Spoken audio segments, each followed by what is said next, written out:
हाँ भाइयों અને બહેનો, આજે હું તમને નાયરા કટનું કટિંગ બતાવું છે। આ કાપડ જે બિછાયું છે તે ચોલી પહેલાં આપણે કાપી લઈએ। તો 13ની ચોલી છે આ બેનની। તો 13ની ચોલીમાં આપણે 1 ઇંચનો વધારો આપીને 14 લઈ લઈએ આપણે આ રીતે। આ પછી એમની 28ની ચેસ છે, એટલે 28ની ચેસમાં આપણે 3નું ગળું કરીએ। બોટનેક ટાઈપ બનાવવું છે એમને, તો બોટનેકમાં 3નું ગળું ઇનફ છે એમની ચેસ પ્રમાણે, અને શોલ્ડર પર 3નો જ લઈ લઈએ આપણે। પછી આપણો મૂંઢો છે એમનો આર્મ હોલ એ 5.5નો લઈ લઈએ।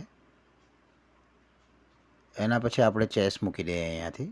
તો ચેસ 7 છે, 28 ચોકું 7 થાય, એટલે ચોથો હિસ્સો મૂકીને અડધો ઇંચનો વધારો આપીને 7.5 કરીને 2 ઇંચનો વધારો આપી દઈએ।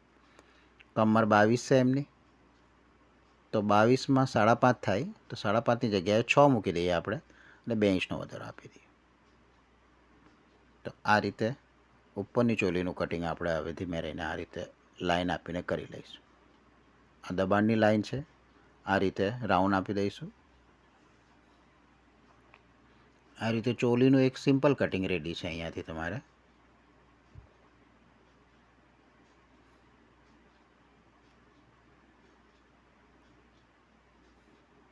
હવે આપણે નીચેનો ભાગ કાપવાનો છે।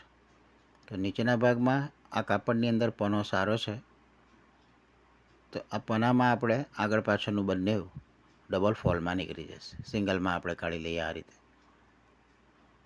તો આ રીતે આપણે ડબલ ફોલ્ડમાં સિંગલ આપણે આ રીતે બિછાવીને કાઢી શકીએ છીએ આપણે આ રીતે। હવે આમાં એમની લંબાઈ 39ની છે, તો 39માં આપણે 2 ઇંચનો વધારો આપવાનો છે। 39માં 2 ઇંચનો વધારો આપ્યા પછી આપણે ઉપર ચોલી જે છે તે 13ની રાખી હતી આપણે, એટલે એમાં 13 પછી આપણે માઇનસ કરી દેવાના છે।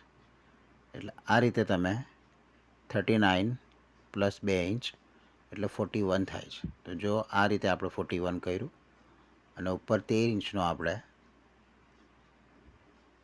ચોલીનું જે આપણે માર્જિન છોડ્યું હતું તે 13 ઇંચ છોડી દઈએ આપણે। એટલા વધારા સાથે કટિંગ રેડી છે આ તમારું। આ નાયરા કટનું કટિંગ રેડી છે, જેમાં સાઈડ પરથી આપણે આ રીતે કાપી લઈશું એટલે આ ડબલ ભાગમાં આગળ અને પાછળના બંને ભાગ નીકળી ગયા છે અહીંયાથી। તો મને આશા છે કે આ કટિંગ તમને ગમશે।